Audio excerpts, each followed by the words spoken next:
do curso.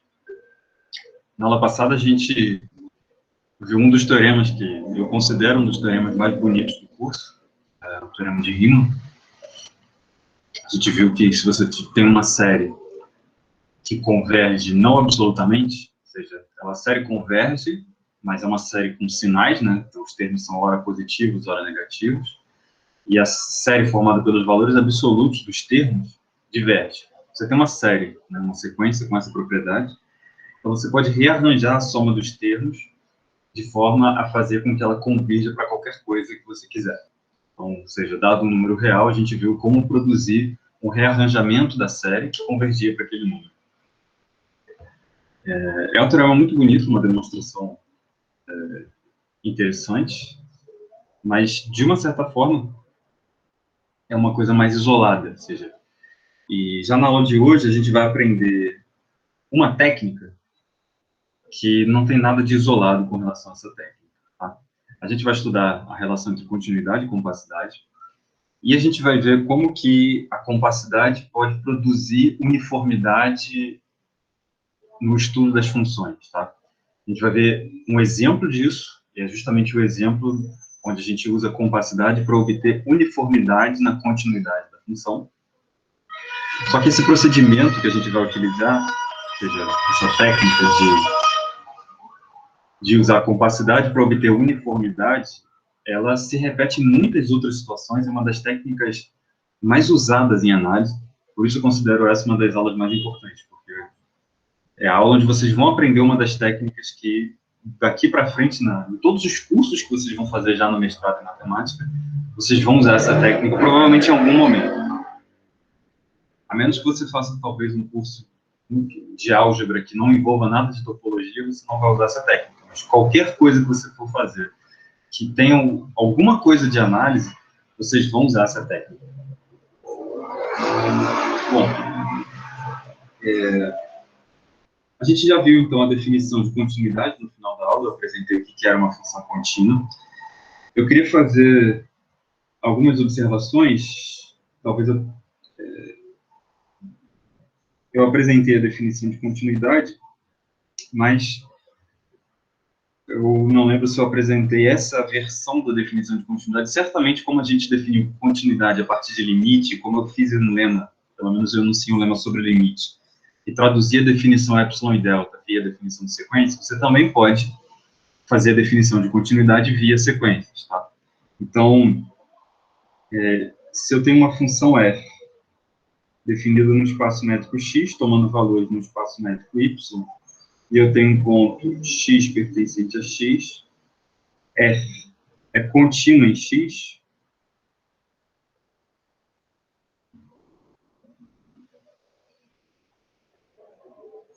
se somente se vale o seguinte.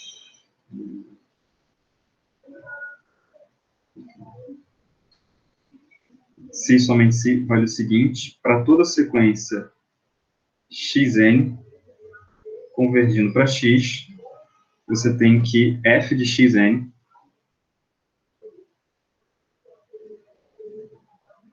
converge para f de x. Ok? Então, isso é uma noção equivalente da definição de continuidade.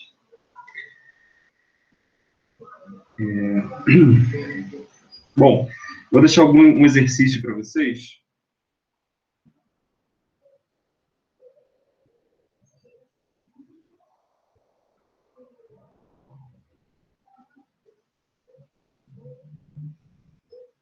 Tá?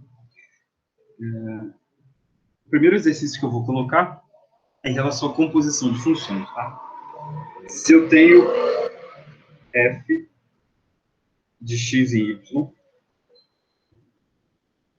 eu tenho g de y e z, onde x, y e z aqui são assumidos espaços métricos, tá? E eu tenho tal que, eu vou supor que f é contínuo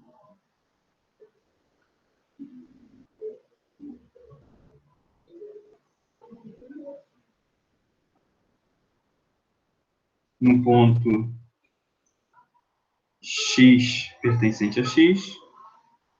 Eu vou definir y como f de x. Para que y é um ponto do espaço métrico y, eu vou supor que g é contínua em y. Tá? Bom, então, a função h, definida de x, tomando valores no espaço métrico z, definida por h igual a g composto com f, é contínua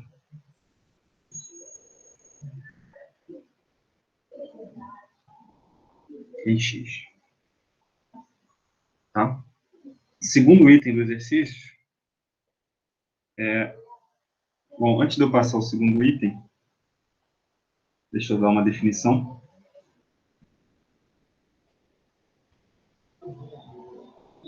Eu vou dizer que uma função f de x em y, ela é contínua em todos os pontos, então eu vou escrever f é c0, tá? Se f é contínuo em x para todo x pertencente a x. Eu vou usar sempre essa notação, tá? Normalmente, deixa eu fazer também uma observação. Essa notação, ela vem do fato de que normalmente a gente usa o símbolo C0 de x e y para denotar o conjunto das funções f de x e y, tais que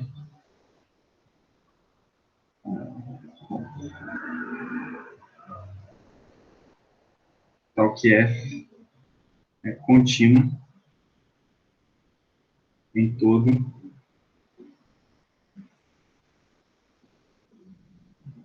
as funções que são contínuas em todos os pontos do seu domínio. Então, normalmente a gente usa essa notação, quando o domínio é igual ao contradomínio, a gente omite, em geral, né? Não fica C0 de x em x, fica só C0 de x a notação. Essa é uma notação que vocês vão ver por aí. Então, por isso que eu uso essa maneira de falar no texto escrito, né, dessas aulas. Eu vou dizer, quando eu escrever f é C0, às vezes eu simplesmente vou escrever coisas do tipo, eu tenho uma função f, eu vou escrever C0 em cima do nome dela, isso significa dizer que a função é contínua. Tá? Como, por exemplo, no próximo exercício.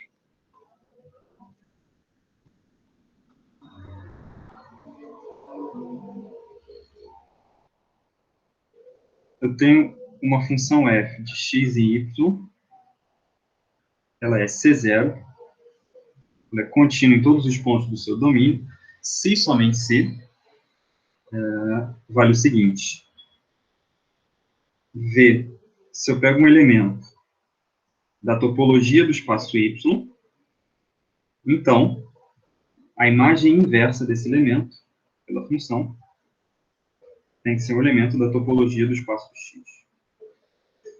Ou seja, as funções contínuas, globalmente contínuas, são aquelas funções para as quais a topologia é preservada pela operação de tomar a imagem recíproca pela função. Tá? Então, quer dizer, dito de outra maneira, né, a continuidade é a propriedade que uma função pode vir a ter de respeitar a topologia, no sentido de que, se você tem um aberto do contradomínio, a imagem dele é um aberto do domínio. E isso é equivalente a você impor a continuidade em todos os pontos. Tá? Ambos os exercícios, eles estão feitos no livro, claro, mas eu deixo eles para vocês fazerem porque eles são simplesmente um refraseamento da definição epsilon e delta de continuidade, e eu acho que é instrutivo vocês tentarem escrever por vocês mesmos esses enunciados, tá? O que a gente vai fazer agora Deixa eu só me organizar aqui.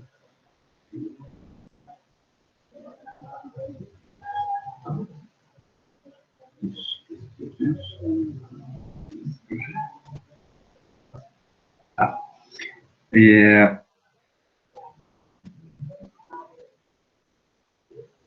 Agora a gente vai fazer uma proposição.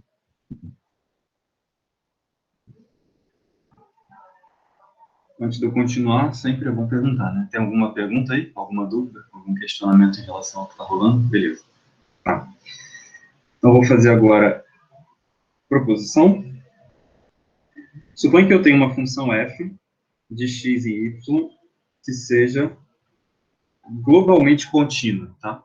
Eu vou sempre denotar isso da seguinte maneira. Quando eu estiver trabalhando com uma função que é globalmente contínua, eu vou escrever o símbolo C0 em cima da seta, a notação da função f. Okay? Sempre que eu escrever isso, f de x e y com C0 em cima, eu estou querendo dizer que a função f, definida no espaço métrico x, tomando valores no espaço métrico y, é uma função contínua em todos os pontos do seu domínio. Tá? Se eu supor, adicionalmente, a continuidade da função que o espaço métrico x é compacto, então a conclusão é que o conjunto K igual a f de x, a imagem do domínio contido em y, sobre o conjunto compacto. Tá? Ou seja, uma função contínua leva conjunto compacto em conjunto compacto. Tá? Perceba um comentário relevante de se fazer é o seguinte: perceba a diferença com relação ao exercício anterior. No exercício anterior, a gente não disse, dado uma função contínua, a imagem de um aberto é um aberto. Tá? Assim como a gente não disse que a imagem de um fechado é um fechado.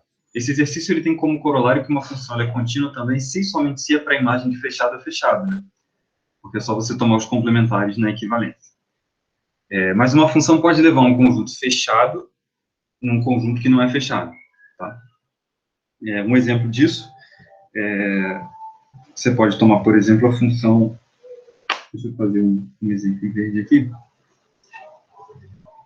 Pessoal, eu peço desculpas a vocês que eu estou escrevendo grande hoje, porque a minha caneta, ela acabou de arrebentar. Já é a terceira caneta que arrebenta desde que eu comecei a dar aula assim, remotamente. Eu não sei mais o que fazer. Eu comecei a escrever com o dedo aqui, então eu estou escrevendo com o dedo e é por isso que está ficando um pouco grande. Tá?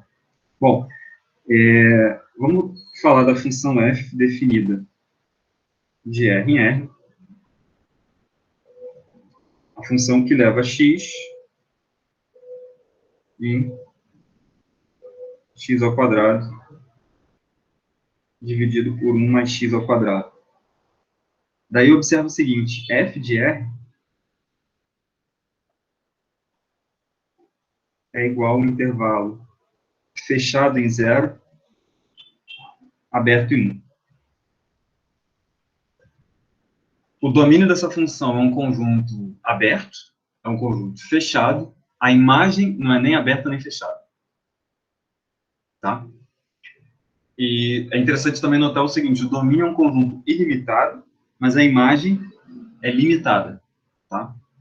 E o fato de que a imagem é exatamente igual ao intervalo 0, 1, é um fato que, na verdade, bom, você pode talvez tentar provar isso diretamente por argumentos mais elementares, mas a gente vai verificar isso, a gente vai poder verificar isso usando um pouco mais de teoria, uma teoria que a gente vai fazer na aula que vem, porque a gente vai provar que quando você tem uma função contínua num espaço métrico qualquer, a função contínua, assim como ela preserva a compacidade, ela preserva a conexidade do espaço também. Como os intervalos da reta são os únicos subconjuntos conexos, então a imagem da reta inteira, que é um conjunto conexo, tem que ser um conjunto conexo. Tá? E, bom, o zero está na imagem, porque se você coloca x igual a zero, você vê que dá zero, f de zero é zero. Tá? Outra coisa, a função é limitada superiormente por 1, né? Porque x ao quadrado dividido por 1 mais x ao quadrado é menor ou igual do que x ao quadrado dividido por x ao quadrado, que é menor do que 1. Tá?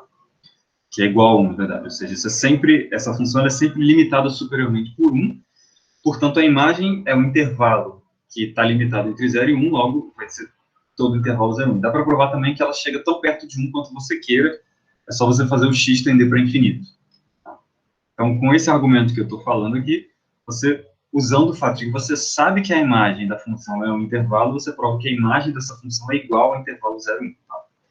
Então, enfim, eu queria deixar claro que eu estou fazendo só um esboço do que seria demonstrar a justificativa completa da afirmação que está sendo feita nesse exemplo. Tá? Mas, e eu quero usar esse exemplo para ilustrar a diferença entre o enunciado da proposição e o enunciado do exercício. Tá? Preservar a topologia por imagem direta é uma propriedade exclusiva das funções contínuas bijetivas. Tá? Com imagem inversa, né? Com inversa contínua. Tá? Essas funções são o que a gente chama de homeomorfismos. Quando você tem um homeomorfismo entre dois espaços métricos, aí você tem uma função que preserva a topologia, ou seja, manda aberto em aberto, traz de volta aberto em aberto. E a mesma coisa, naturalmente, com conjuntos fechados. Porém, as propriedades de compacidade e conexidade, elas são preservadas por quaisquer funções contínuas, independente ou não da bijetividade delas. E é isso que a gente está vendo nessa proposição. Pessoal, alguma pergunta em relação ao exercício, ao exemplo, aos comentários?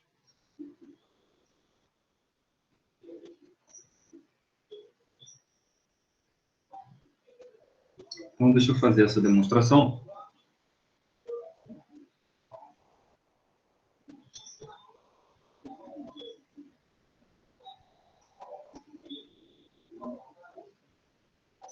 Bom, a gente vai ter que provar que o conjunto K é um conjunto compacto. Então, eu vou tomar uma cobertura do K. Então, eu vou tomar uma família de conjuntos V-alfa,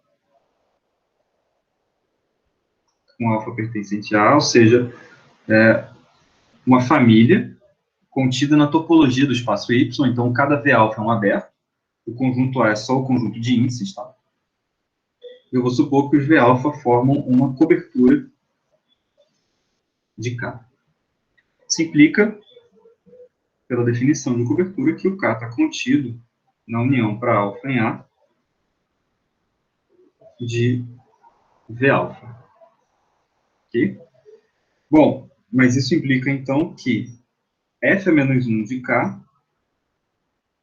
Eu quero que vocês lembrem, ou exercitem em algum momento depois dessa aula, ou mentalmente agora, dependendo do quão confortável você está com argumentos de teoria dos conjuntos, não de teoria de conjuntos, mas de operações elementares com conjuntos.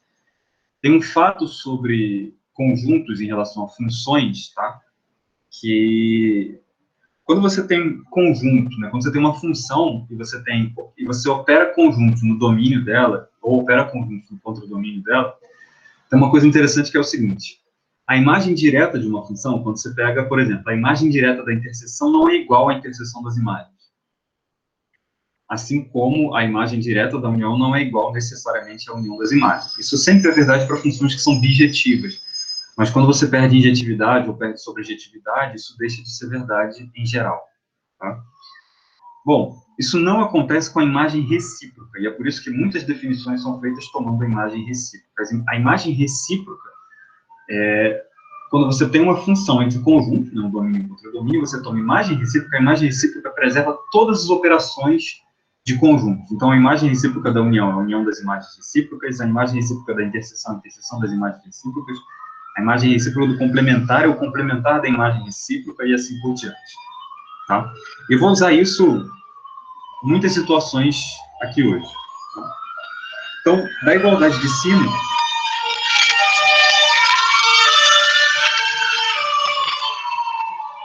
foi mal, eu espero que não esteja pegando fogo em lugar nenhum. A imagem recíproca do K é a união das imagens recíprocas dos conjuntos V-alfa. Ok? Porém, observa que f é menos 1 de K é igual a f é menos 1 de f de x, e isso é igual a x. Tá? Isso é verdade porque isso é o espaço todo. Tá? Se eu pego um ponto X em X, a imagem dele está na imagem do X, está no conjunto imagem. Logo, ele está na pré-imagem da imagem. Tá? Então, como f na menos 1 de K está contido em X, o X tem que ser igual a f na menos 1 de K. Okay? Bom, deixa eu voltar aqui. Observa o seguinte. Essas duas igualdades aqui, isso, tomado com isso, mostram que esses conjuntos aqui, as pré-imagens do V-alfa, formam uma cobertura do espaço X, certo? Só que, por outro lado, eu queria chamar a atenção o seguinte, pelo exercício que eu enunciei no começo da aula, esses conjuntos aqui pertencem à topologia do espaço X, eles são abertos em X, tá? Logo, a pré-imagem dos V-alfas forma uma cobertura do domínio da função. Como o domínio foi suposto compacto, essa cobertura admite uma subcobertura finita, beleza? Então, isso implica que existem alfa1, alfa-n, pertencentes a A, faz que X é igual à união de J variando de 1 até N, de F na menos J, de F na menos J, de F na menos 1, de V alfa J. Ok? Bom, mas isso implica o seguinte. Se X pertence a K, se Y, perdão. Se Y pertence a K, isso implica que Y igual a F de X para algum X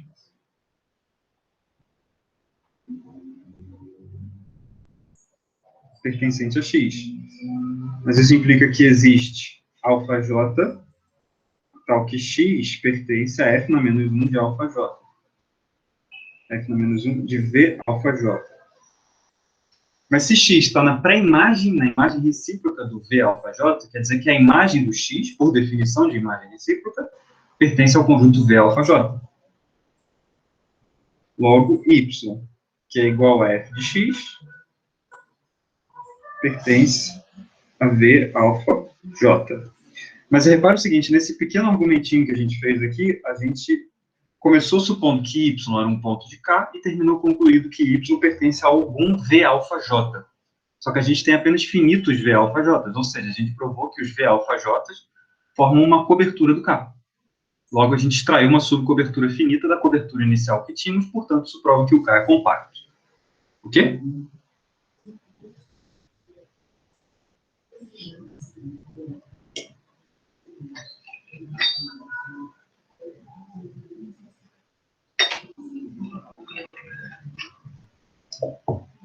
Essa proposição ela tem um corolário importantíssimo.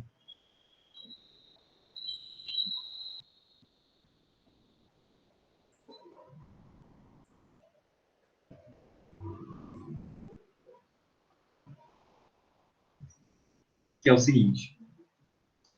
Se eu tenho uma função, se eu tenho um espaço métrico xd que é compacto, e eu tenho uma função f de x em R, esse corolário, se eu não me engano, é conhecido como teorema de Weierstrass. Mas tem tanto teorema em análise que é conhecido como teorema de Weierstrass que perde um pouco o sentido da gente chamar de teorema de Weierstrass.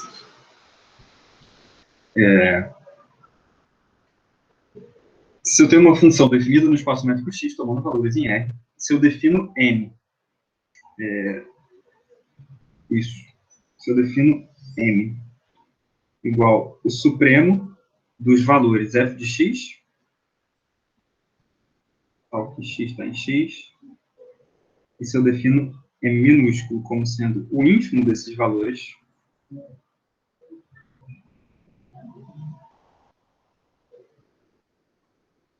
então, existem A e B em x, tais que f de A é igual ao supremo e f de B é igual ao ínfimo.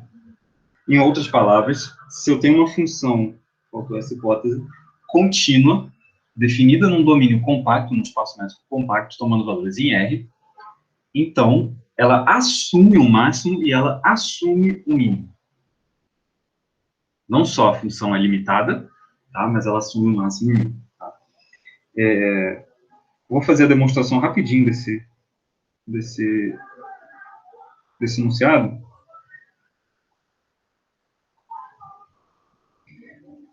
Primeiro, observa o seguinte, toma K igual a F de X, e a gente acabou de aprender que o K é compacto. Tá? Bom, então isso implica, como a gente está na reta, isso implica que o K é limitado. A gente aprendeu, quando estudou topologia da reta, que os conjuntos compactos da reta são fechados e limitados. Netflix, eu não quero saber das novidades que estão lá. Como o K é limitado, existem M maiúsculo e M minúsculo. Okay? Ou seja, o supremo e o ínfimo são números reais bem definidos. Tá? Eles podiam ser mais infinito ou menos infinito, mas eles são números reais bem definidos.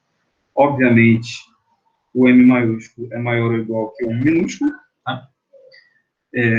Só que isso implica também o seguinte, a gente aprendeu que, por exemplo, tanto o M maiúsculo quanto o M minúsculo, a gente aprendeu que eles estão no fecho de K.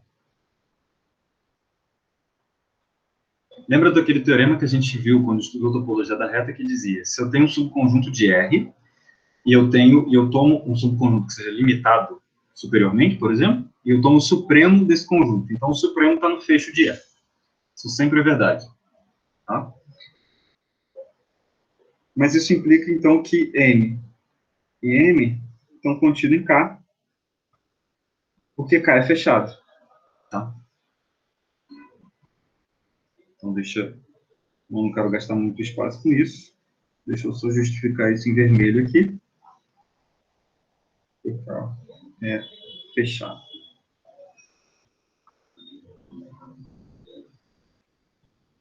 Ok?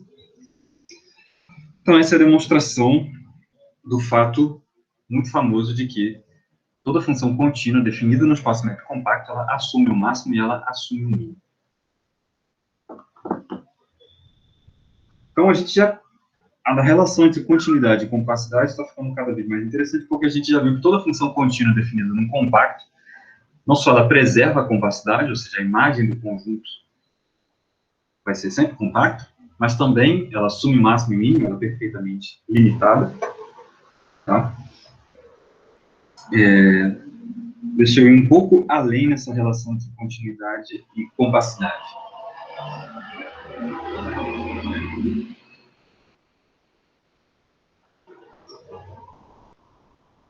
Deixa eu dar...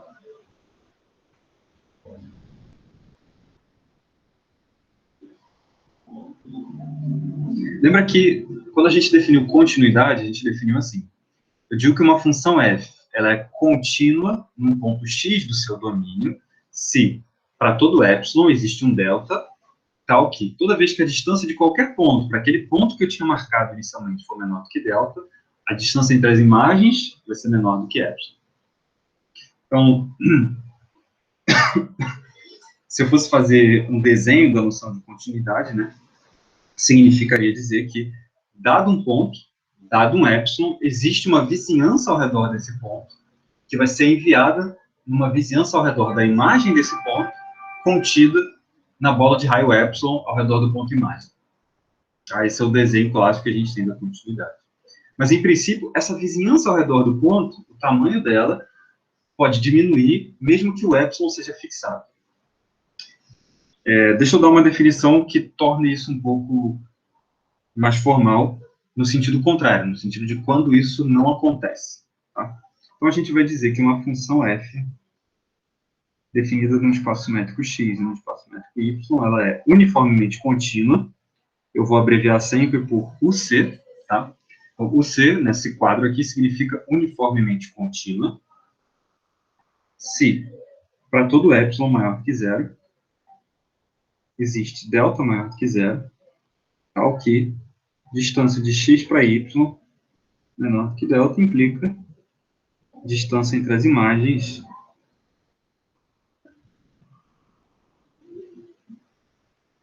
menor do que epsilon. Nada melhor do que ver alguns exemplos para a gente interpretar melhor essa definição. Então, primeiro exemplo, eu quero olhar a função f de R para R, que leva x em 2x. Queria lembrar vocês o gráfico dessa função. Aqui, como eu estou usando o dedo, talvez seja interessante usar o gráfico dessa função. Ups. Isso.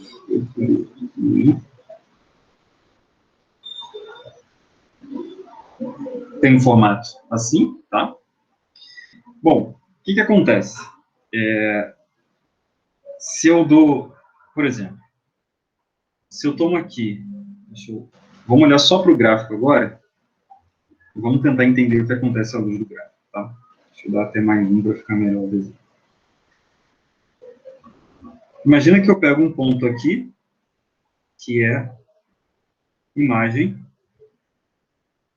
desse ponto aqui. Então, eu tenho x, f de x, tá?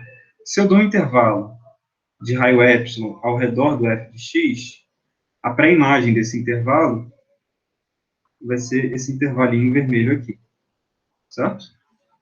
Se eu mover o x para a direita, e, portanto, mover o f de x para cima, tá? Então, imagina que a gente vai pegar aqui um ponto f de y, por exemplo, tá?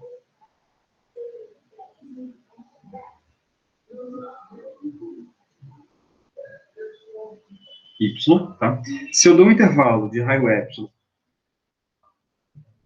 ao redor do f de y, mesmo epsilon, tá? O intervalo que eu vou ter aqui embaixo vai ser do mesmo tamanho. Isso porque o que está acontecendo? Essa função, ela é objetiva, né? Então é até mais fácil analisar o que ela faz na imagem direta. Ela pega qualquer intervalo da reta e dobra ele de tamanho.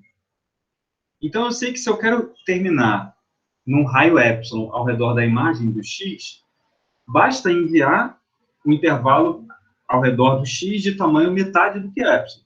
Se eu pego o intervalo de raio epsilon sobre 2 ao redor do x, a imagem dele vai cair exatamente no intervalo de raio epsilon, vai ser exatamente igual ao intervalo de raio epsilon ao redor do f de x. Está claro isso? Essa função, eu não tenho distorção.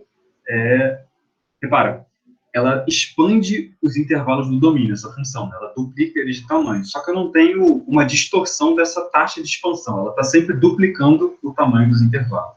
Tá? Você pode visualizar isso também algebricamente, né? Se eu tenho x e y, né? A distância entre f de x e f de y é igual a 2 vezes a distância entre x e y.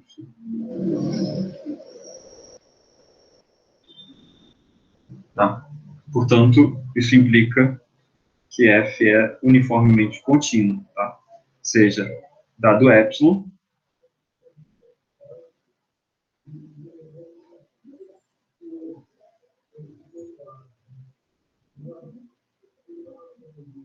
toma delta igual a epsilon dividido por 2. Agora eu quero olhar uma outra função. Aliás, antes de olhar uma outra função, deixa eu fazer uma definição que vai englobar essa função que eu acabei de fazer. Tá? Uma função f de x para y, ela é Lipschitz se existe uma constante L positiva, tal que a distância entre f de x, f de y, é menor ou igual do que L vezes a distância de x para y.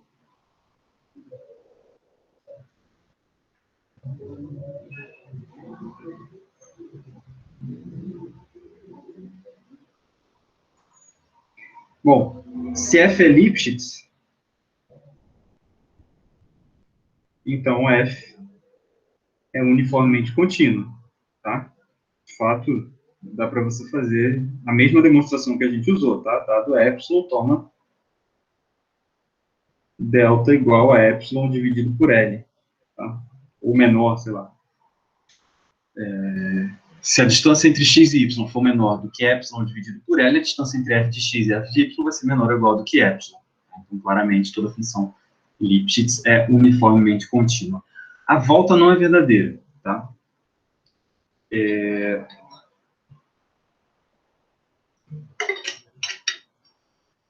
Bom, deixa eu deixar como exercício. A volta não vale, tá?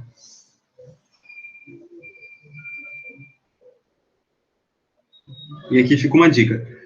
Esse tópico da continuidade uniforme ele não é muito explorado no livro, exceto talvez em alguns exercícios. Então, recomendação, dá uma olhada no livro do Elo, de espaços métricos. Lá tem todos os exemplos e contra-exemplos para todas as implicações.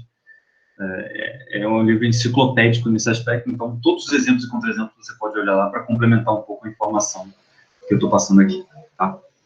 Então, nem toda função uniformemente contínua é Lipschitz, tá?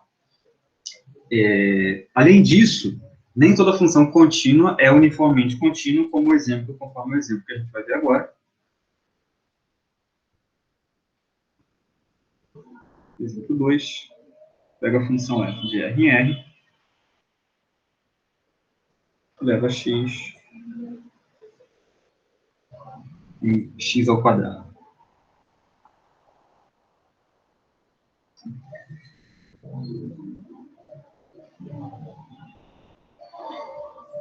Eu acho que se você pega a raiz quadrada de x, é um exemplo de uma função que é uniformemente contínua e não é Lipschitz, mas eu não refleti para ter certeza se essa afirmação é verdade, então é um chute, tá? Eu acho que dá.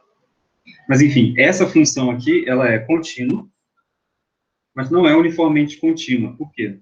O que acontece é, quando você olha para o gráfico dessa função,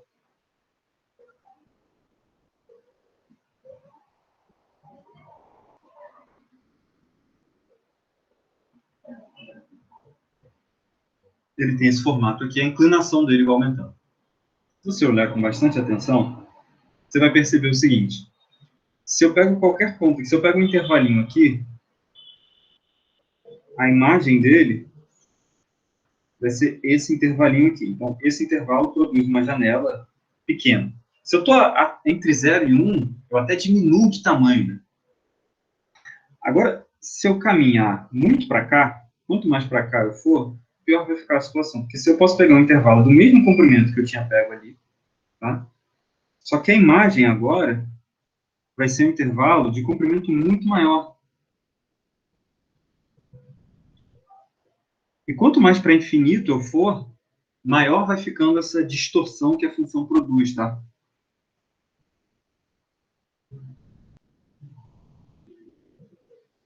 Então, e isso implica o seguinte, que se eu quero continuidade no ponto central desse intervalo da direita aí, tá? Para eu tenho que tomar um intervalo de raio muito menor, tá? E, de fato, a gente pode até, como essa função é algebricamente simples, né? A gente pode quantificar um pouco melhor isso, simplesmente usando esse fato aqui. A distância entre f de x e f de y, tá? Vamos supor, por exemplo, que x é maior do que y, vai ser x ao quadrado menos y ao quadrado, portanto, vai ser x mais y vezes a distância entre x e y. E aqui eu tenho uma igualdade, eu não tenho uma estimativa. Como é uma expressão algébrica, né, a gente tem uma igualdade no lugar de uma desigualdade, no lugar de uma estimativa. Isso implica o seguinte: para todo epsilon maior do que zero, existem x maior do que y, por exemplo, naturais, tá? Tais que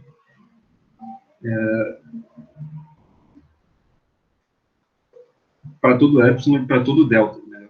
Tá? Ou seja, dado epsilon, dado delta, eu encontro x maior que y, tal que delta é maior ou igual do que y dividido por x mais y. Tá?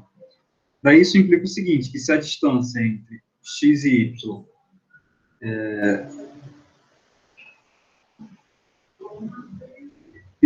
isso implica que se a distância entre x e y for igual a delta, então a distância entre f de x e f de y vai ser maior ou igual do que y. Tá? Ou seja, eu provei que a função não é uniformemente contínua, por quê? Para qualquer epsilon que eu der, não vai existir um delta que funcione para esse epsilon. Tá? Ou seja, eu poderia provar até um pouco mais, né? Porque para provar que ela não é uniformemente contínua, basta para um epsilon exibir um único epsilon para o qual nenhum delta funciona. Estou demonstrando que para nenhum epsilon, algum delta vai funcionar.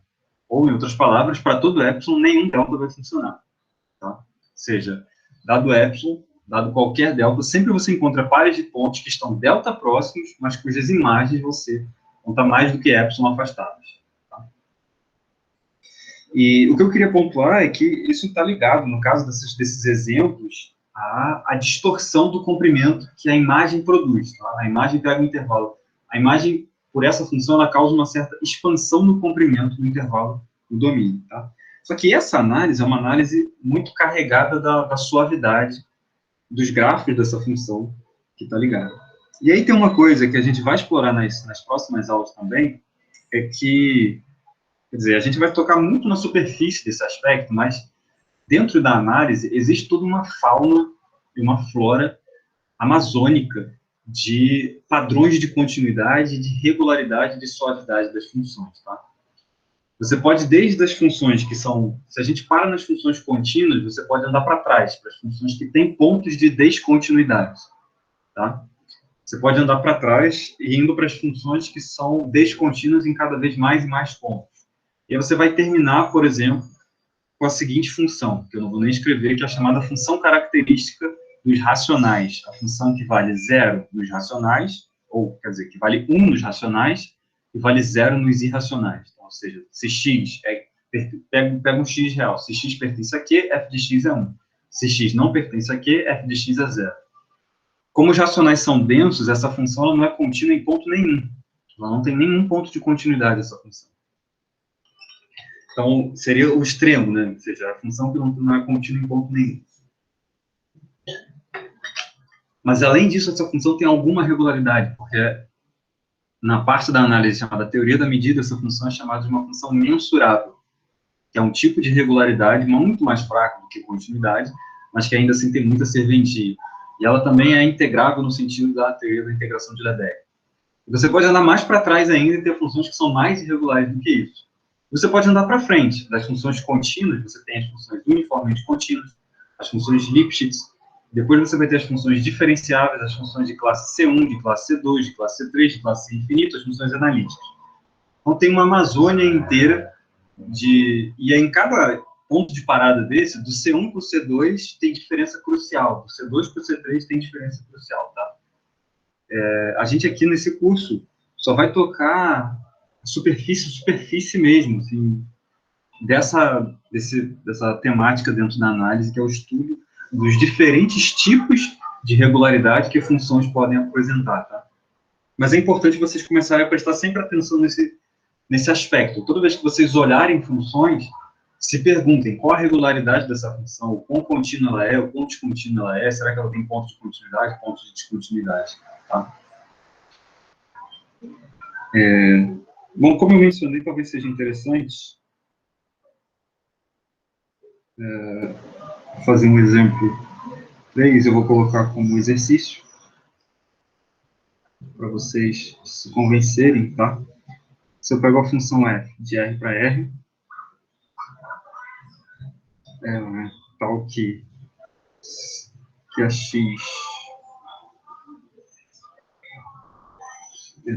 x vai associar 1, se x é racional, e 0, caso contrário.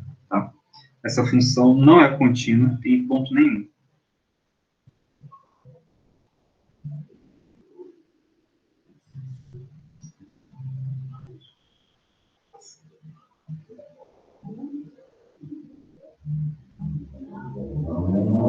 contínua em nenhum ponto do domínio dela.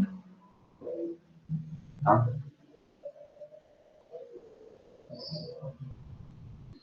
Perguntas? Então, a gente tem, acho que o teorema principal, o objetivo da aula de hoje.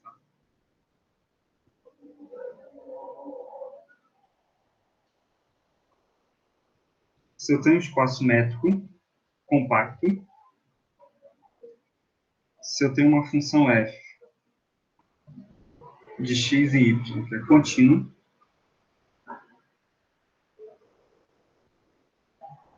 então f é uniformemente contínua. Toda função contínua definida no espaço métrico compacto é uniformemente contínua.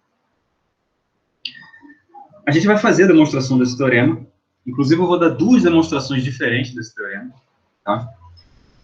Justamente porque eu quero enfatizar, eu quero introjetar na mente de vocês a filosofia geral da análise de que compacidade implica uniformidade. Tá? Essa é uma filosofia, então, tipo, você tem que apresentar, tem que estudar ela caso a caso, mas em toda vez que você tem uma noção, tá, um conceito que ele é definido pontualmente, seja para cada x existe um delta, coisas desse gênero, tá? Na presença de compacidade, você pode inverter a situação, você pode exibir um delta que vai valer para todo x, coisas desse tipo, tá? Então, essa filosofia de que compacidade implica em uniformidade, ela se vê nesse teorema, tá? E eu vou demonstrar de duas formas diferentes para vocês poderem perceber um pouco qual é o espírito da técnica. Tá? Antes de fazer a primeira demonstração, eu vou fazer um lema que tem interesse em si próprio, tá? Que é conhecido como o lema do número de Lebesgue.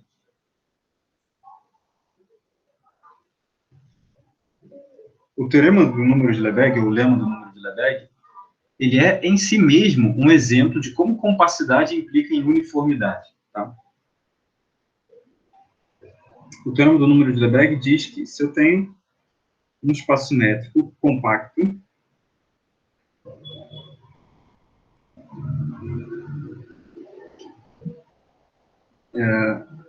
e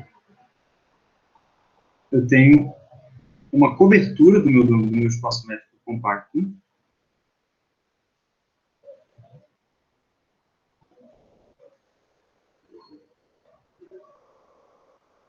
então, existe um delta maior que zero, e esse delta é chamado o número de Lebesgue da cobertura, tá? Tal que se x e y pertence a x, e a distância entre x e y é menor do que delta, então, existe um elemento da cobertura que contém ambos, tá?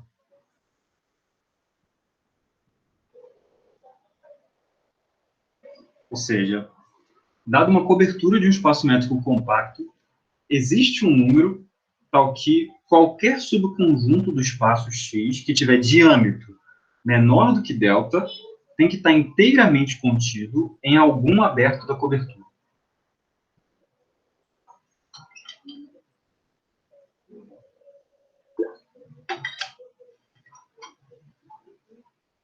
Não sei se vocês já tinham visto esse teorema antes, mas eu acho interessante fazer um desenho dessa situação. Imagina que você tem aqui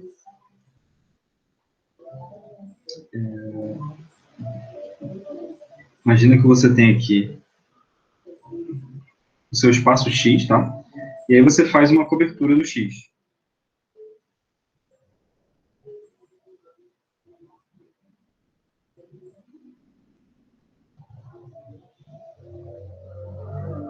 Coloco essa bola aqui maior, essa pequena, essa aqui e essa aqui. Ok? A interseção dessas bolas com esse quadrado, o meu espaço métrico é o quadrado. A interseção dessas bolas aí forma uma cobertura aberta do quadrado. Tá? E o que a gente está dizendo? Está dizendo que existe um raio tal que qualquer conjunto com diâmetro menor do que esse raio, esse número tem que estar inteiramente contido em algum aberto da cobertura. Eu queria que vocês olhassem depois para essa figura que está desenhando aí, está completamente caótica, mas a ideia é justamente essa, é perceber o quanto esse enunciado ele é, de certa maneira, não trivial. Ou seja, como é que você vai achar um número tal que você pega uma bola de diâmetro suficientemente pequena, ela tem que estar inteiramente contida em algum aberto da cobertura. Por que isso deveria ser verdade? Bom, para ilustrar um pouco justamente essa filosofia de como que compacidade implica em uniformidade, eu vou fazer também duas demonstrações desse teorema, tá?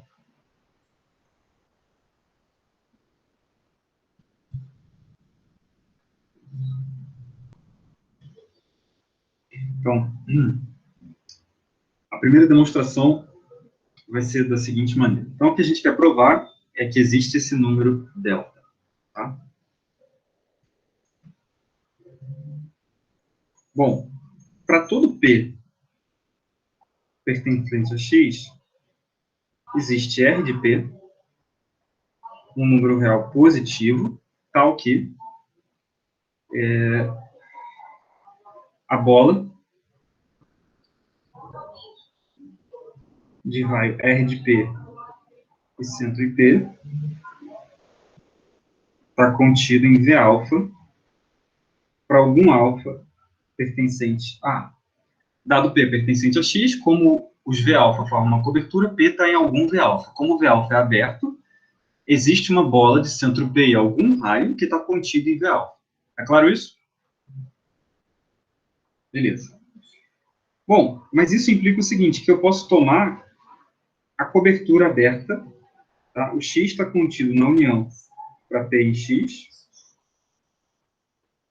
da cobertura por bolas de raio R de P dividido por 2 de centro P. Ou seja, eu pego essas bolas, tá? R de P, e eu tomo a metade do raio delas. E eu faço essas bolas variarem para cada ponto do meu espaço. Portanto, isso vai me dar uma cobertura aberta por bolas de raio R de P sobre 2 do meu espaço. Como o espaço é compacto, então tem que existir finitos pontos, P1 até Pn, em X, tais que o X está contido na união, para L variando de 1 até N, da bola de raio PL e centro PL. Ok? E eu vou tomar o delta, raio sobre 2, tá? E aí eu vou tomar o delta, vou definir o delta assim, tá? Como sendo o mínimo dos R de PL dividido por 2 para L variando de 1 até N. Então, eu peguei o meu espaço, eu cobri ele por bolas de raio, né? Cada bola dessa está contida em algum VA, tá? Então, o que a gente fez, né? Eu tenho o espaço métrico aqui, eu fiz uma cobertura desse espaço,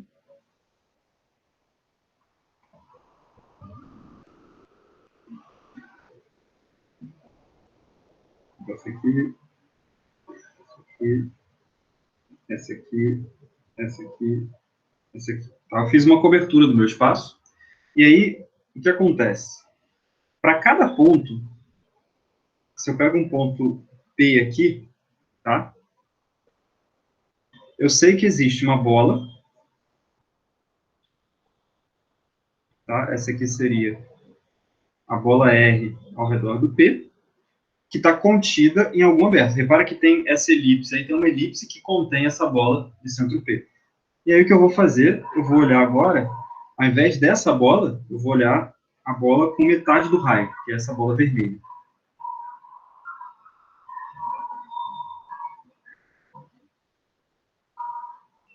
E eu vou pegar e vou variar o ponto P no meu espaço X, só que eu vou cobrir o espaço X só com essas bolas vermelhas aí.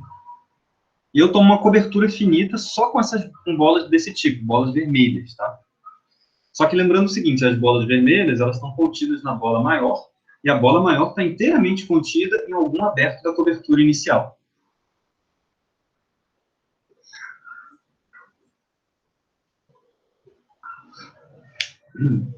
Bom, se eu tomo agora XY,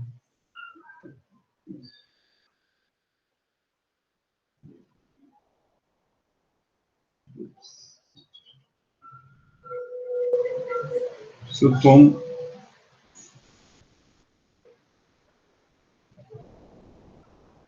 XY, dois elementos do espaço X, tais que a distância entre X e Y é menor do que delta, então, a gente vai olhar agora o seguinte, tá? Toma x e y tais que a distância entre x e y está menor do que delta. E aí, o que a gente vai observar? A primeira coisa, como x está no x, existe PJ, tal que x pertence à bola vermelha, né, a R de PJ, e raio dividido por 2, e centro PJ. Tá? Só que essa bola está contida no conjunto V, alfa, de PJ. Tá? Ou seja, lembra que cada bola dessa está contida em um aberto, está inteiramente contida em um aberto da cobertura.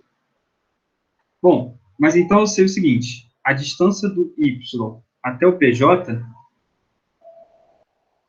é menor ou igual que a distância de X até Y, mais a distância de X até PJ. E isso é menor ou igual do que delta mais R de PJ sobre 2, e isso é menor do que R de PJ.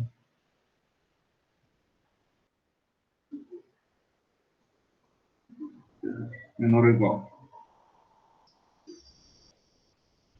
Ok? Então, isso implica que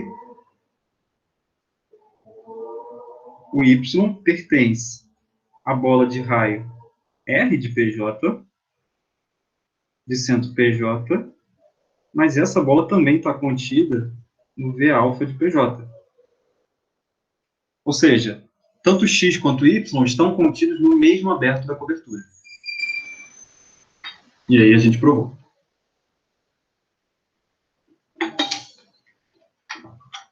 E repara que foi fundamental para o argumento a gente usar dessa folga que eu fiz questão de fazer, de elucidar no desenho, tá? Por quê? Você pegou dois pontos cuja distância é menor do que o delta, a margem de segurança que você tem é o seguinte, podia acontecer de você tomar um ponto X que estava aqui, muito pertinho da fronteira dessa bola vermelha que é menor. Se você tomar um ponto Y que está aqui, essa distância aqui é menor do que delta. Só que, se essa distância for menor do que delta, você tem que escolher de tal forma que o Y não pode escapar dessa bola maior que é a sua margem de segurança, para você garantir que você não vai sair do aberto da cobertura. Então, esse argumento de margem de segurança também é parte dessa técnica toda de usar a compacidade para ganhar uniformidade. Tá? Tem uma outra maneira de você abordar o problema, que é via sequência. Tá? Normalmente, essa maneira é muito mais direta, quando você trabalha com situações simples, tá? Mas, às vezes, esse tipo de técnica de usar margens de segurança e uma cobertura no espaço compacto é a única coisa que você tem à sua disposição. Então, por isso que eu acho importante salientar isso. Deixa eu fazer, então, a segunda demonstração do Leno.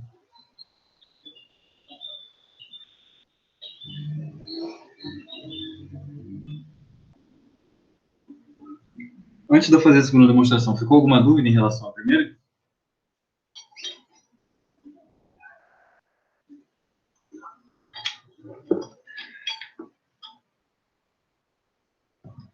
Bom, vamos supor que a conclusão do teorema do número de Lebesgue não é verdade, então.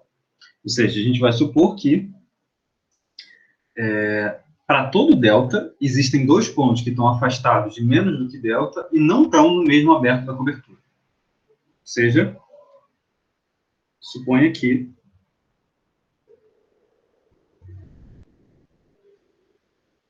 para todo delta, existem x e y pertencentes a x, a distância de x para y menor do que delta, e se x pertence a algum V-alfa, então y não pertence a esse V-alfa. Tá? Em particular, se a gente toma delta igual a 1 dividido por n para cada n natural, a gente pode escrever o seguinte. Para todo n natural, existem xn, yn em x, tais que a distância entre xn e yn é menor do que 1 dividido por n, e se xn pertence a V-alfa, então yn não pertence a V-alfa. Aqui a gente está fazendo justamente essa implicação, que eu vou circular de amarelo aqui. Essa implicação ela é justamente a negação do lema do número de Lebesgue. Tá? Você está supondo que os pontos estão suficientemente perto, mas isso não é suficiente para eles estarem dentro do mesmo aberto. Tá? Bom, agora, como x é compacto, eu não cheguei a enunciar isso, mas eu enunciei o teorema que dizia que em todo compacto, todo conjunto infinito tem ponto de acumulação. Em particular, quando você tem uma sequência, ela tem que ter subsequência convergente. Por quê? Se ela não for um conjunto infinito, quer dizer que a sequência enquanto função é constante em infinitos termos. Mas então ela tem uma subsequência que converge, porque ela tem uma subsequência que é constante. Se todos os termos dela são sempre distintos, ou seja, se ela não tem subsequência constante, então ela é um conjunto infinito. Logo, ela tem que ter um ponto de acumulação no espaço X.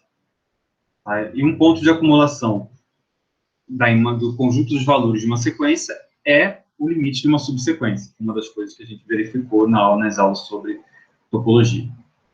Okay? Então, como X é compacto, isso implica que existe uma subsequência xnj e existe x pertencente a x, tal que xnj converge para x. Tá? Logo, isso implica o seguinte, que existe J0 natural, tal que se J for maior ou igual do que J0, então eu vou ter que a distância entre x e J... perdão. Antes de eu dizer isso, deixa eu usar o recurso para escrever uma frase aqui. A compacidade me dá a existência do limite, só que o limite é um ponto de x, tá? Então, x pertence a x. Logo, existe alfa pertencente a A, tal que x pertence a V-alfa. O limite dessa subsequência, ele está em algum V-alfa. E é daí que a gente vai usar a contradição. A ideia das enunciações é muito grudenta na cabeça. Por quê? Você supõe por contradição que toda vez que você dá um delta, você encontra dois pontos do teu espaço que estão afastados desse delta, menos do que esse delta, e que não estão dentro de um mesmo aberto. Só que como tem subsequência... E aí você constrói uma sequência de pontos que estão cada vez mais perto um do outro, tá? E não estão nunca dentro do mesmo aberto. Porém, como essa sequência tem que ter uma subsequência que converge, essa sequência aqui converge para esse limite. Esse limite está dentro de um aberto, então tem uma bolinha que contém o limite da subsequência. Tá? Mas a partir de algum momento, a subsequência vai entrar, xnj vai entrar nessa bolinha, e o YNJ vai estar tão pertinho do XNJ que ele também vai ter que estar dentro dessa bolinha. Mas então o XNJ e o YNJ vão estar dentro da mesma bolinha que está dentro do mesmo aberto da cobertura. Isso vai dar uma contradição. Então, deixa eu escrever isso tudo que eu falei. Bom, deixa eu apagar isso que eu acabei me adiantando. Olha, como x pertence a V alfa,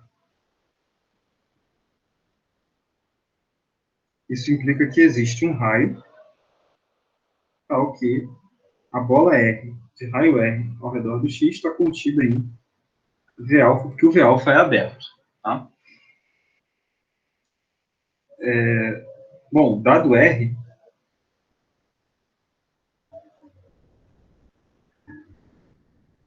dado esse R, a gente sabe que existe J0, tal que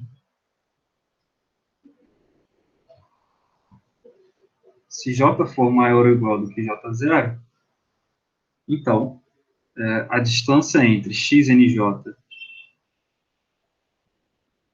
e x é menor do que R dividido por 2.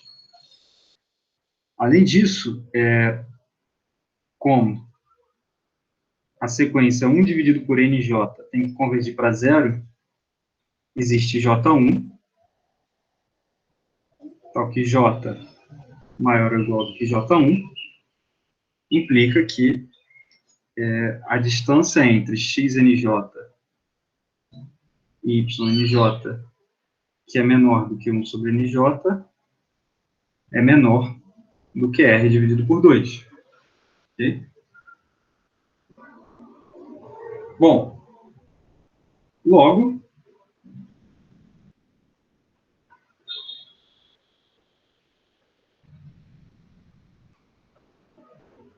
se J é maior ou igual que o máximo entre J0 e J1, a gente tem o seguinte: o xnj pertence à bola de raio R sobre 2 e centro X, que está contida no V alfa, e a distância entre o YNJ e o X, pela desigualdade triangular, você estima, vai ser menor ou igual que a distância entre YNJ e XNJ,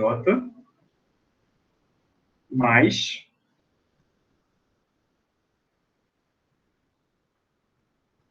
a distância entre o XNJ e X. E isso vai ser menor do que R sobre 2, mais R sobre 2, que é igual a R.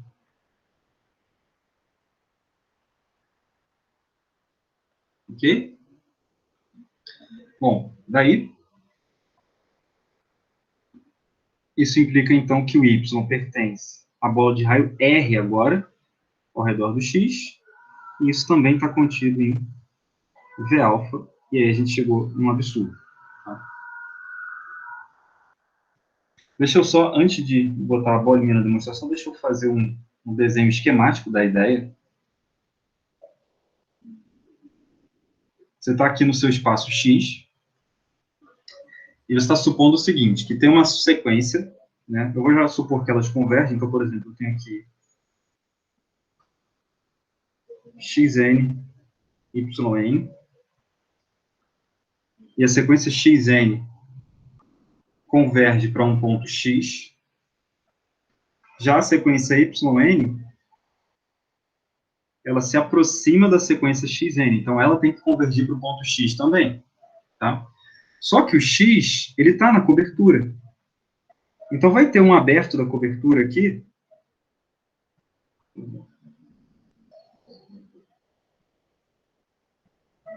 vai ter um conjunto V alfa que contém o x, tá? Mas então, esse V alfa vai conter aqui o XNJ e o YNJ, um NJ suficientemente grande. Tá? E aí dá uma contradição com o que você supôs.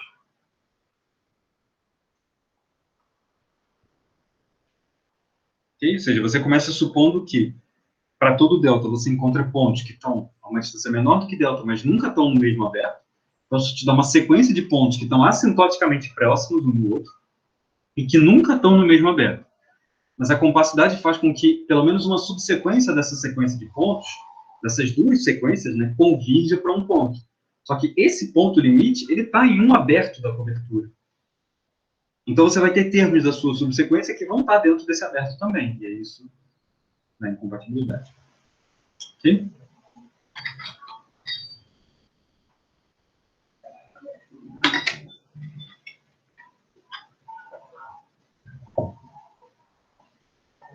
Bom, então vamos fazer a prova do teorema, tá? Vou fazer duas demonstrações também, ainda para enfatizar. Repara que, eu queria só um comentário que eu lembrei de fazer aqui. Nessa demonstração aqui, a gente toma esse cuidado de tomar um raio epsilon sobre 2.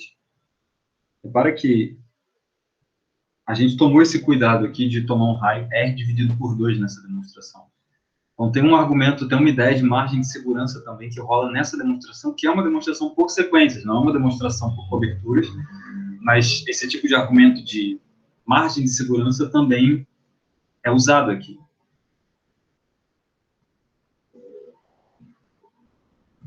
Então,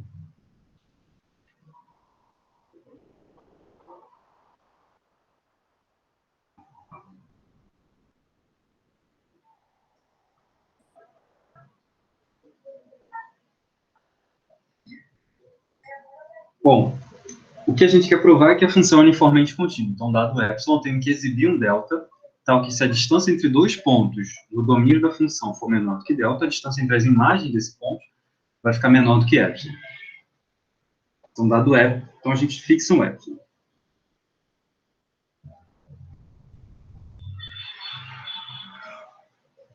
Dado epsilon, eu vou tomar a cobertura do espaço X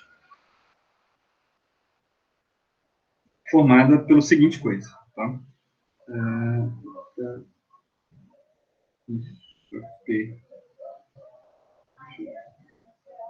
A união para y variando em y no contradomínio da função, da pré-imagem da bola de raio epsilon dividido por 2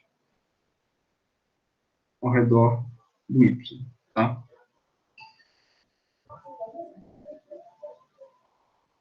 O que eu estou fazendo? Eu estou olhando uma cobertura. Isso é uma cobertura aberta do espaço X.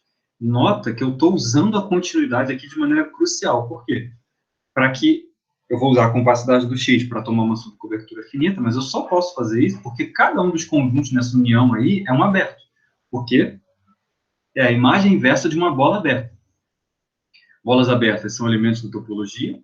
Para a imagem de aberto por funções globalmente contínuas, são abertos. Então, essa união aí é uma cobertura por abertos do espaço X. Logo, ela admite subcobertura finita.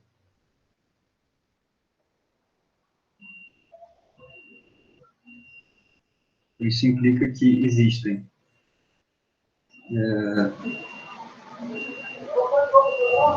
Y1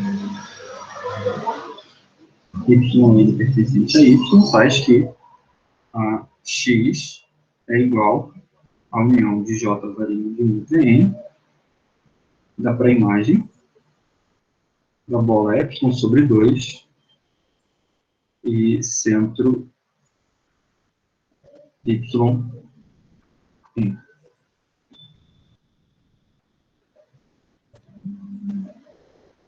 Aliás, desculpa, eu falei isso, mas não precisava disso. Nem precisa, não é assim que eu vou usar a compacidade, tá? Deixa eu escrever melhor. Considere note que a coleção dos conjuntos da forma F inverso da bola epsilon sobre 2 de y para y e y é uma cobertura de x, seja delta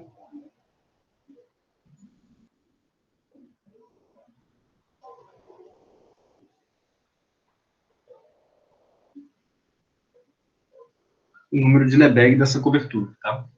O número de Lebesgue é o número delta dado pelo lema anterior, tá? O que a gente vai provar? Que se a distância entre x e y então, sejam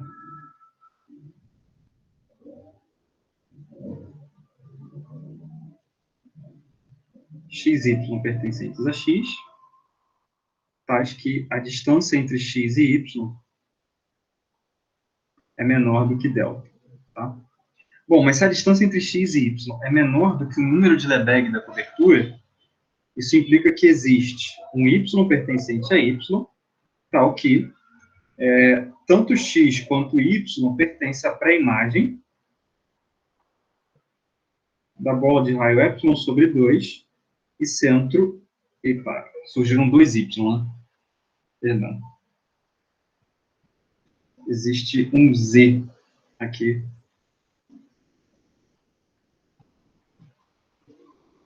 Y, a bola de raio epsilon sobre 2 e centro z, tá?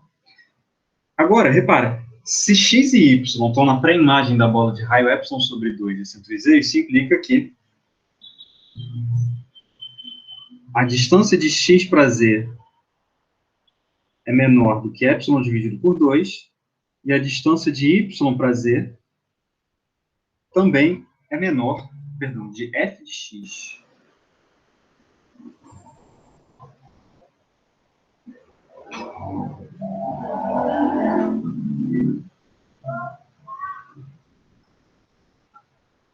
Né? Porque tanto x quanto y, como a distância entre eles é menor do que o número de Lebesgue da cobertura pelas pré-imagens das bolas de raio epsilon sobre 2, quer dizer que eles dois estão ambos em uma única pré-imagem de uma bola de raio epsilon sobre 2.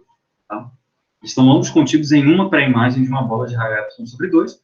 Logo, as imagens deles estão epsilon sobre 2 próximas de algum ponto z do contradomínio da função. Então, essa distância aqui também é menor do que epsilon sobre 2, só que aí pela desigualdade triangular, né, a distância entre f de x e f de y tem que ser menor do que epsilon. Portanto, a gente provou que se a distância entre x e y for menor do que delta, então a distância entre as suas imagens vai ser menor do que epsilon. Tá? E aí isso dá essa demonstração usando o número de Lebesgue, a demonstração de que continuidade implica continuidade uniforme fica muito direta. Basicamente, o que você faz é, dado epsilon, você constrói a cobertura do contradomínio. Né? Na verdade, você constrói a cobertura do domínio por pré-imagens de bolas de raio epsilon sobre 2, sobre todos os pontos variando no contradomínio, né? Como a função é contínua, pré-imagem de bolas são abertos, isso dá uma cobertura aberta do domínio, e aí o delta que você precisa é precisamente o número de Lebesgue dessa cobertura. Se dois pontos dão uma distância menor que o número de Lebesgue dessa cobertura, então, primeiro eles estão dentro de uma mesma pré-imagem, logo as suas imagens estão epsilon sobre 2 perto do mesmo ponto, logo as suas imagens estão epsilon próximas pela desigualdade triangular. Então, essa demonstração via número de Lebesgue. A segunda demonstração é a demonstração por sequências.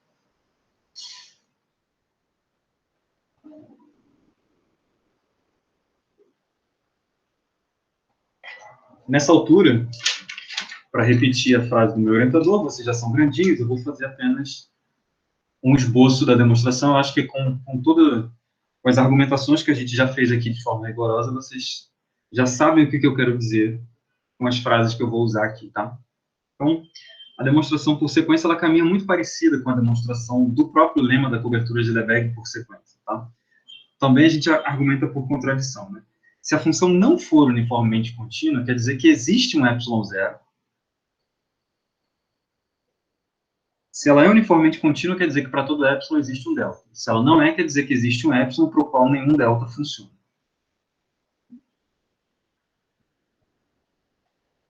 Tal que, para todo delta maior do que zero, existem x e y pertencentes a x, tais que a distância entre x e y é menor do que delta, mais a distância entre f de x e f de y é maior ou igual do que ε0.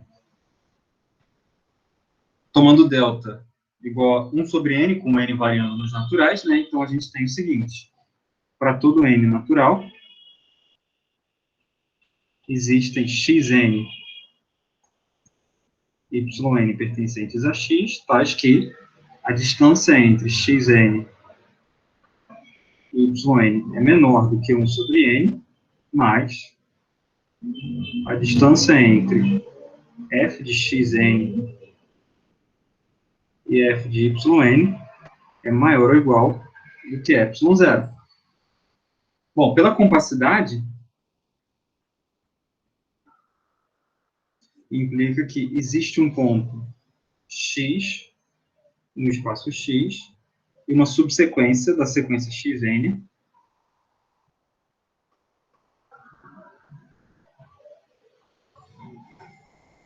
tal que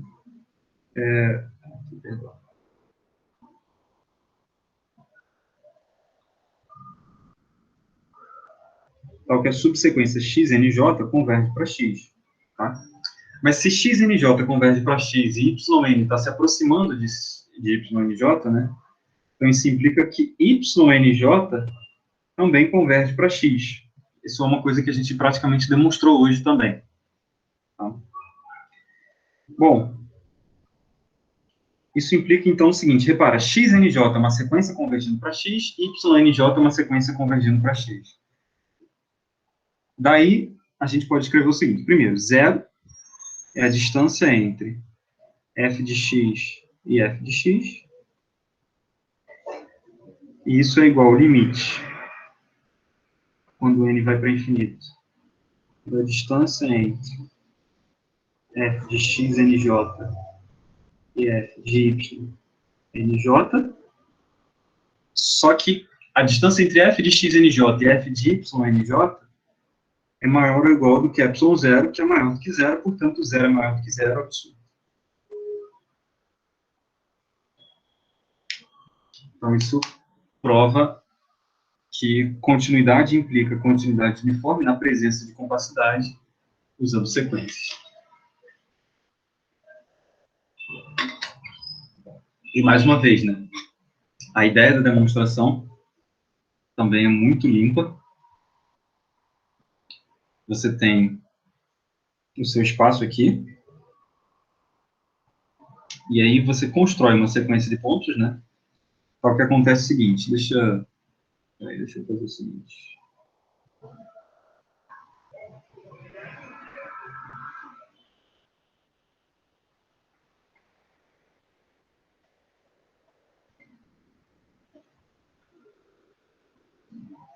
Então, você tem aqui x e y, você tem a função f, que leva pontos daqui em pontos daqui, e aí, por hipótese, você tem uma sequência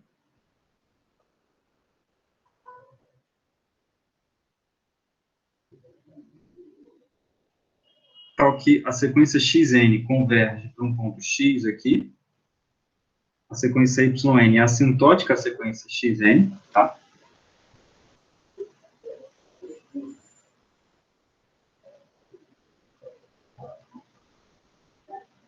Ok? Só que, quando você tem o xn e o yn, a distância entre eles vai caindo, tá?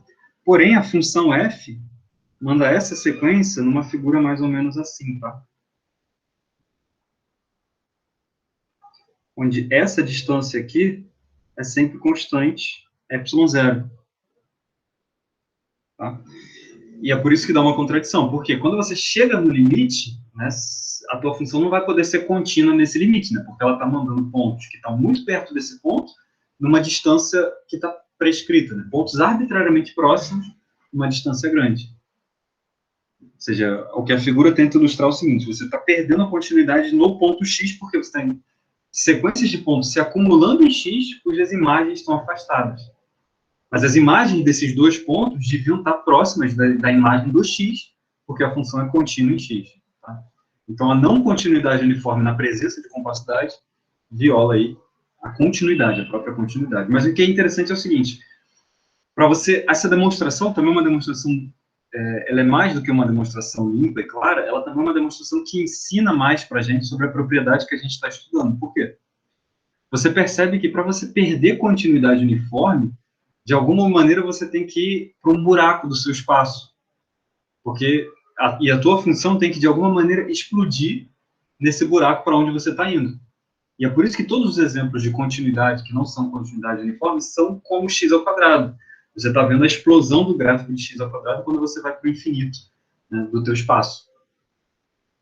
Porque aí, quando você vai para os buracos do teu espaço, quando você vai para o infinito no teu espaço, é quando você pode criar distorção ilimitada, né, dos comprimentos, digamos, no teu espaço, mesmo sem perder a continuidade.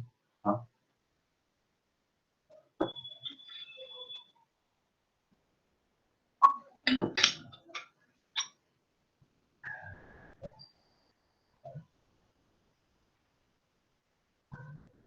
Bom, tem um teorema que o livro faz que eu vou só enunciar, não vou demonstrar porque... Bom, peraí. Esse teorema ele é bastante importante, mas a relevância dele é maior na análise em dimensão maior do que 1. Suponha que você tem uma função f de x para y contínua, bijetiva,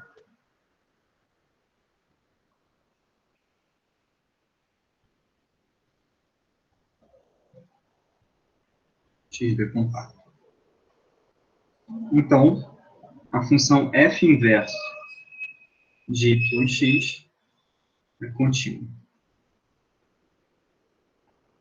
Esse teorema está dizendo que toda função que é bijetiva num domínio compacto, ela tem uma inversa, sempre. Por ser bijetiva, ela tem uma inversa. Mas se o domínio é compacto, a inversa dela vai ser contínua também. A prova desse teorema é bastante curta. Tá? Você vai fazer assim. Você quer provar que a f inversa é contínua, então você quer provar que, dado V um aberto de y, você quer provar que a imagem, né, quer dizer,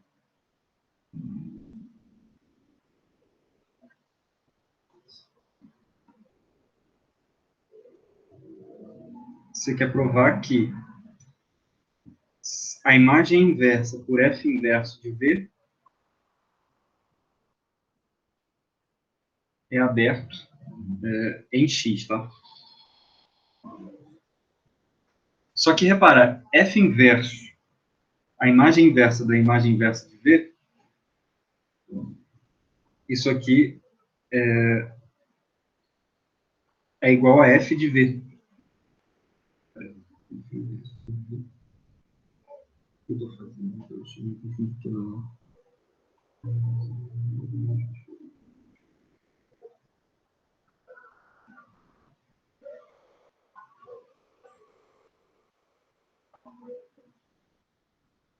Isso aqui é f de f inverso de V, na verdade.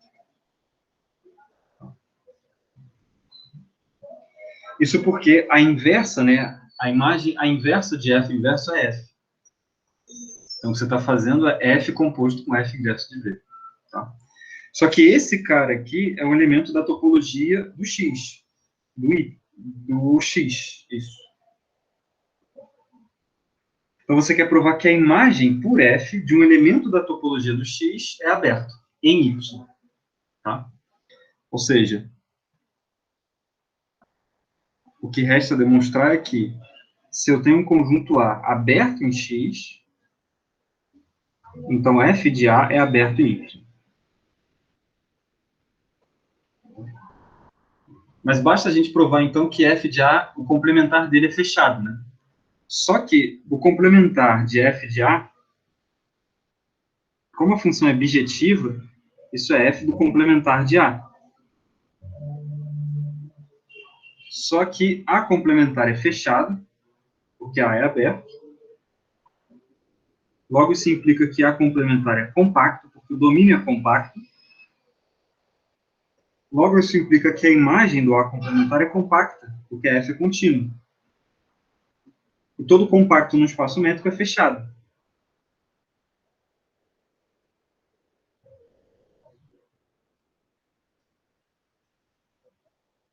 logo, f de A é aberto.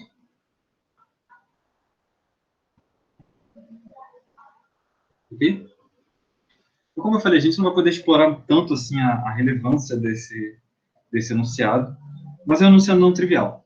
Eu convido vocês também a olharem o livro do Elon para verem contra-exemplos, tá? O livro do Rudin também dá um contra-exemplo na ausência de compacidade, mas é um contra-exemplo em R2, justamente porque na reta as coisas são um pouco mais triviais. Você consegue obter continuidade da recíproca, mesmo sem compacidade, pelo fato de você ter pouca dimensão. Bom, eu quero agora aproveitar os minutos finais da aula. Vou comentar uma coisa um pouco off-topic do curso de análise na reta, mas como a gente falou de espaços métricos e surgiu essa dúvida, tá? A gente aprendeu que, deixa eu recapitular esse teorema, né? A gente recapitulou, o primeiro teorema é que se você tem um subconjunto da reta que é fechado, limitado, isso é equivalente dele ser compacto, né? E a gente viu que essa implicação aqui, quer dizer, essa implicação vale sempre em qualquer espaço métrico.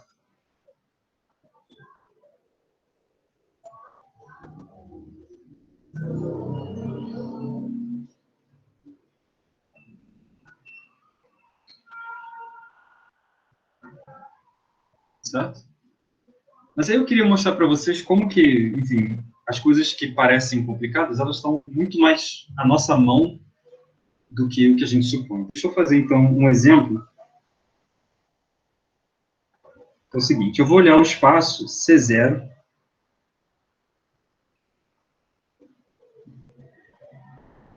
de 0, 1 e R. Eu vou chamar isso de X, tá? O espaço das funções contínuas, cujo domínio é o intervalo 0, 1, portanto, um domínio compacto, tá? Todas as funções assumem máximo e mínimo, tá? E aí eu vou definir o seguinte, eu vou definir uma distância entre F e G, que vai ser o supremo da distância entre F de X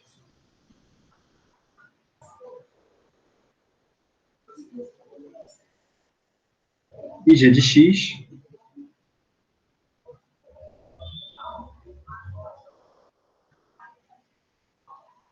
para X em 0, 1, tá?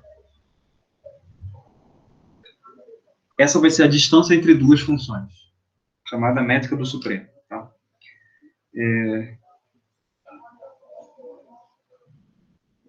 Vocês podem verificar que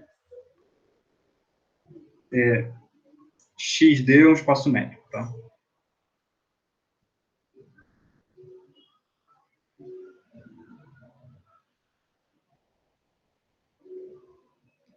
Claro, ou seja, a única coisa que é menos trivial é a desigualdade triangular, mas é um exercício direto também, tá? Só porque você está tomando sup, como pontualmente você satisfaz a desigualdade triangular, o supremo respeita o menor ou igual, e, portanto, você passa a desigualdade triangular ao supremo, tá? Então, não é nada, não é nenhum argumento técnico que você tem que desenvolver para resolver esse exercício, tá? Aí eu vou olhar.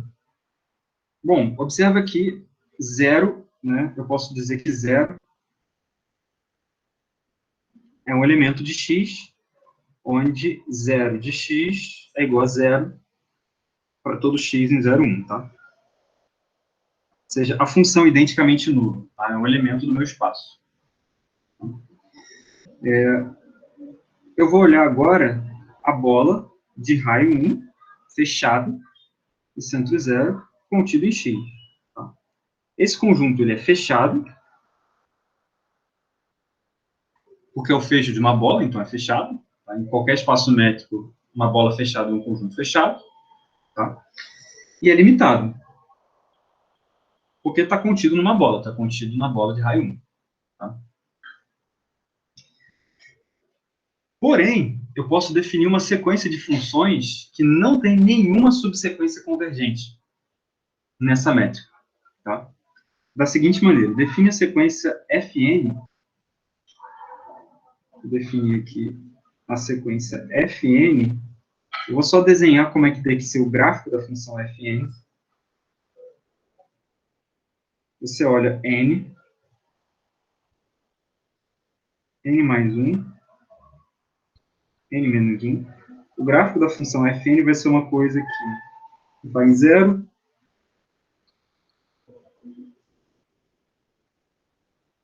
e aí sobe, depois desce, e sobe monotonicamente, sendo que essa abertura aqui, eu vou dizer que é 1, tá?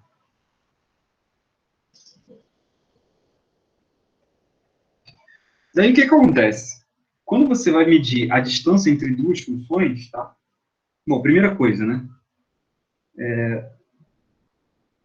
Fn pertence à bola fechada de raio 1 e centro 0. A distância entre Fn e a função identicamente nula é 1, porque 1 é exatamente o supremo dessas funções aí. Tá? Então, todas elas estão na bola.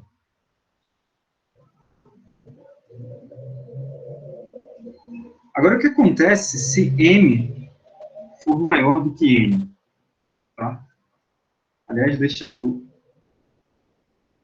usar um esquema de cores para ajudar. Se m for maior do que n, a gente vai ter o seguinte. Eu vou ter aqui n, eu vou ter aqui m, e aí eu vou ter o gráfico azul, que é um gráfico que faz isso aqui, e eu vou ter o gráfico lilás, que é um gráfico que faz isso aqui. E aí, o que acontece? Quando a função fn vale 1, a função fm vale 0. Quando a função fm vale 1, a função fn vale 0. Isso implica o seguinte, que a distância entre fn e fm é 1, é igual a 1, para todo m maior que n.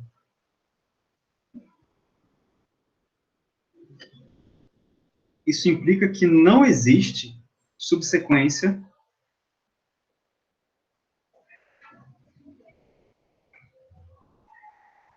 FNJ que seja Cauchy.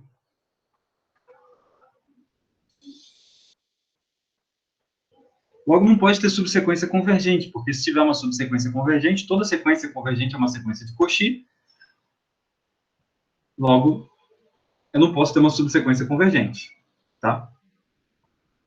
Ou seja, tem um conjunto que é fechado, limitado, mas dentro desse conjunto tem uma sequência de pontos que não admite subsequência convergente. Logo, não é compacto. Tá? Então, a bola unitária de centro zero, o espaço das funções contínuas de domínio compacto, é um conjunto fechado limitado que não é compacto. E aí, eu adianto um pouco aqui um tópico que vocês vão ver no curso de análise funcional. O espaço das funções contínuas é um exemplo de um espaço de Banach. Esse espaço métrico ele é completo, e, de fato, essa distância ela é uma distância que vem de uma norma, tá? E esse espaço é completo em relação a essa distância. E então, você tem aí um espaço vetorial, que é um espaço completo, um espaço métrico completo, e espaço vetorial. Porém, é um espaço de dimensão infinita. E é isso, e nesse caso particular desse exemplo, né, você pode relacionar muito claramente a não compacidade com o fato da dimensão ser infinita. Tá? Então, tem esse... Bom, aí agora, só mais a título de curiosidade mesmo, e aqui eu realmente fujo completamente do curso de análise na reta, tem um exercício interessante que você pode provar com o teorema de Baire, e se você reflete um pouco sobre as definições, não é muito difícil de fazer. A parte difícil é você entender as definições, são definições de análise funcional. Basicamente, o que significa você falar de uma base num espaço vetorial qualquer. Tá? num espaço vetorial no qual você não sabe a priori que a dimensão é finita. Tá? Quando você fala de base no espaço vetorial qualquer, é um conjunto tal que todo vetor pode ser escrito como uma soma finita de elementos daquele conjunto, ainda que o conjunto seja infinito. Tá? Bom, você pode demonstrar que com essa definição, esse espaço, e de fato qualquer espaço de Banach, a dimensão dele, que ou seja, a quantidade de elementos numa base, segundo essa definição, ela é não enumerável. Ele não pode ter dimensão enumerável. Se ele tiver dimensão enumerável, você pode usar um argumento via o teorema de Baire e chegar numa contradição. O teorema de Baire é um teorema que a gente não viu nas aulas, mas ele está nos exercícios do capítulo de topologia do livro. Então, quem quiser saber sobre o que diz o teorema de Baire, dá uma olhada nos exercícios do capítulo de topologia. Tá? E eu acho importante mencionar esse exemplo porque, enfim, isso é uma coisa que causa sempre bastante um pouco de confusão, porque a gente generaliza, né? A gente sai da reta onde compacto é fechado limitado. Compacto é subsequência tem subsequência convergente.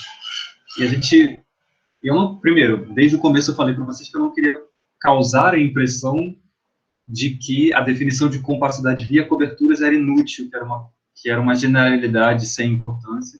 Por isso eu fiz questão de mostrar para vocês toda a parte de topologia já em espaços métricos para evidenciar a utilidade da noção de compacidade via cobertura.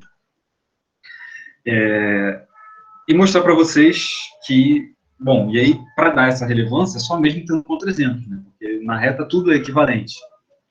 E eu acho que esse é um contra-exemplo que é um contra-exemplo relevante, porque é o contra-exemplo onde a propriedade fundamental que define compacidade na reta deixa de valer quando você vai para a dimensão infinita. Tá? E eu queria mostrar também que você não precisa ir muito. Eu falei, a gente precisa ir para a dimensão infinita, mas a gente construiu toda a teoria para fazer o exemplo. Tá? Ou seja, eu não usei nada nesse exemplo, tá? Eu não usei nada que a gente não tenha feito no curso. Tá? Ou seja, o fato de que a bola é fechada, o fato de que essa sequência não tem subsequência que é Cauchy, portanto não tem subsequência que é convergente. Então, esse é um exemplo que está dentro de tudo que a gente aprendeu aqui. Tá? Bom, eu ainda tenho 10 minutos, eu acho que eu vou continuar então, avançando um pouquinho na teoria.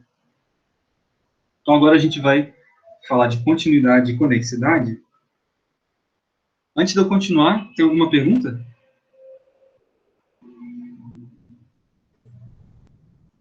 Aproveitando aí que o meu tablet cansou de compartilhar a tela.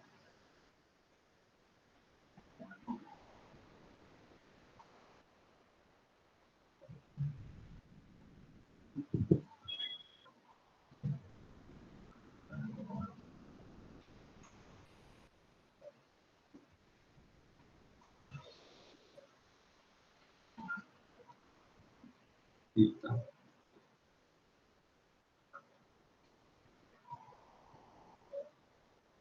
Vocês estão vendo a minha tela, não, né?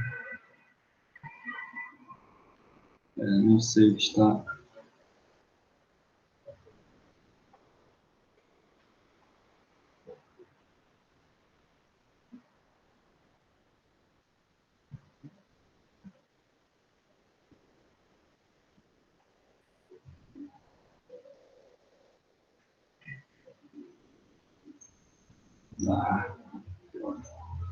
Por alguma razão, meu tablet foi expulso da reunião. Não sei o que aconteceu.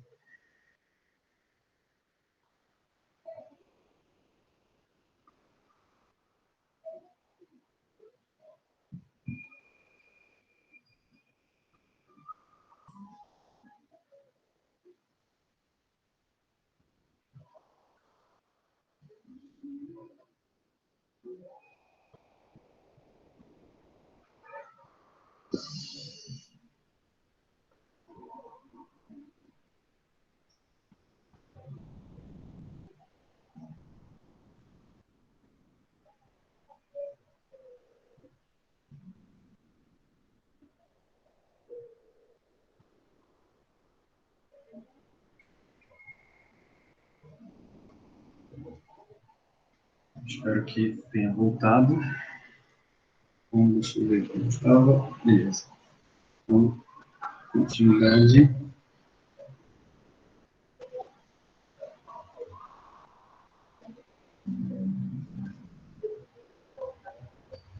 e conexidade. Ok? Tá. Então, a proposição fundamental é o seguinte: se eu tenho uma função f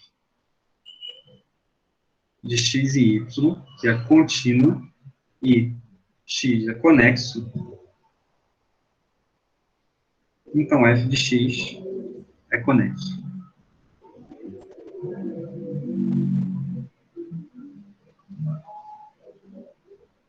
Bom, e a prova é o seguinte: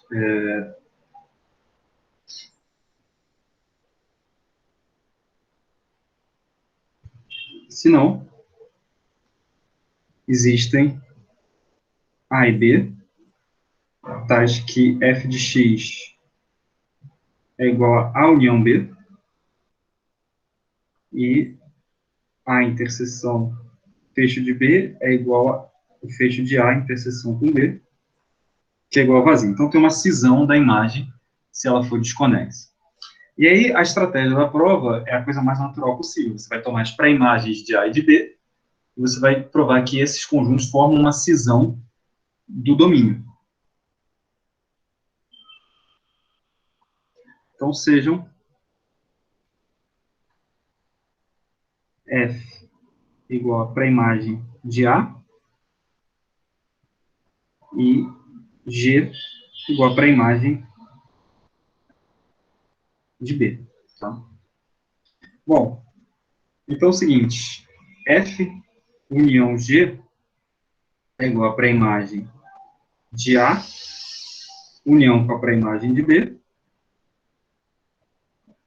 que é igual a pré-imagem de A união B, que é igual a pré-imagem de Y, de F de X, perdão, e isso é igual a X, tá? Como a gente já viu aqui hoje. Então, F união G é igual a X.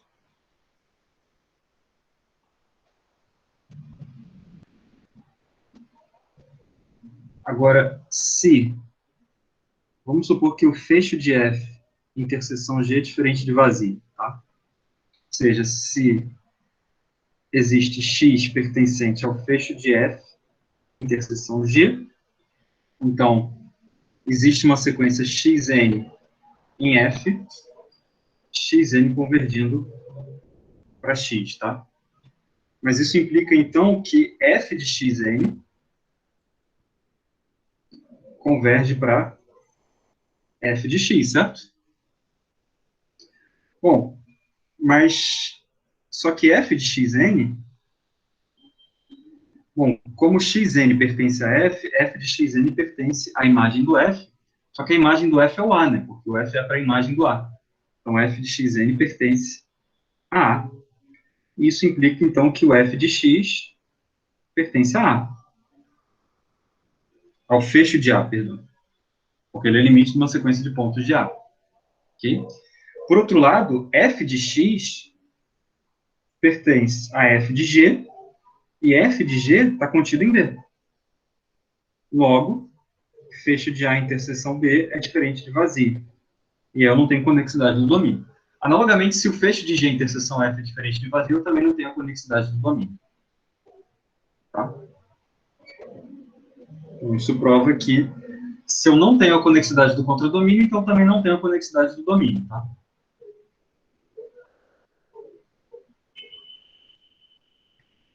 Em particular, o corolário, que é o teorema do valor intermediário.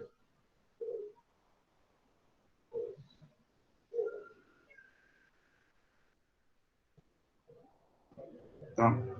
Se eu tenho uma função f definida no intervalo AB, tomando valores em R, contínua, e se eu tenho um ponto C, que está entre f de A e f de B, então existe x pertencente a B, tal que f de x igual a C. Isso simplesmente segue do fato de que a imagem do intervalo AB é um intervalo. Logo, todo ponto entre f de A e f de B tem que estar na imagem. Tá?